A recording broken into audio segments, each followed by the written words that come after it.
Kag sa good vibes, isa ka negosyante nga luyag sa nga Pinasahi nga panahuwayan kung mag-abot na gid man ang iyang ation ang nagpatukod sa mausoleum nga daw kasubong sang pyramid. Luyag niya nga lain naman sa mga kinaandan.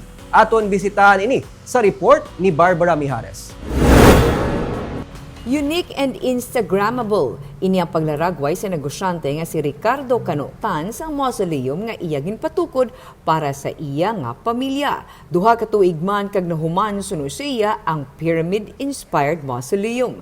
Humalin sa mga portahan, mga pulungkuan, kitchen, dining area, kag bisan pa sa comfort room ang Egyptian-inspired. Para kay Tan, luyag niya nga lain naman. Kung isipon suno sa iya, ang pyramid nagaserbe nga katapusan nga palahuwayan sang Egyptian royalty.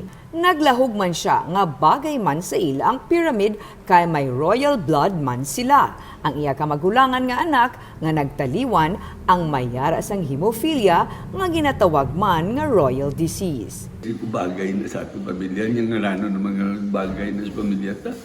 Hindi ko, sa pamilya ta, may royal blood man. Ara man si Princess Nita. Ng balong, kahit bata ko yung pamilya.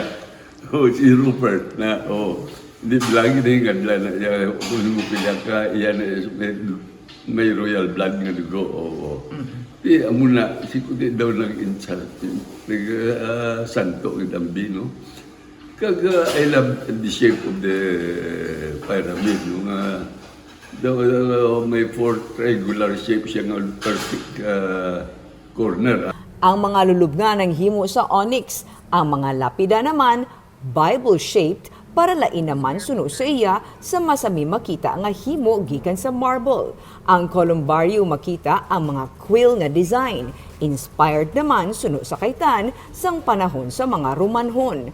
Nakaupod na diri ang mga imahen nga nagapakita sang religious belief ni Tan nga nagalakip sang stained glass sa mga santos kag crucifix. Sagwa man ang estatwa sa mga warrior angels nga kanday Michael kag Gabriel. This is something unique, not only unique kundi extraordinary. Solar-powered man ang mausoleum ni Tan. Luyag man ni Tan nga mangibabaw ang iya pinasahi nga mga ideya. Pero ang labing tinutuyo sang tanan suno sa iya ang mga hindi malipatan ang mga pinalangga nga una na nga nagtaliwan. Barbara Mijares para sa Digicast Negros.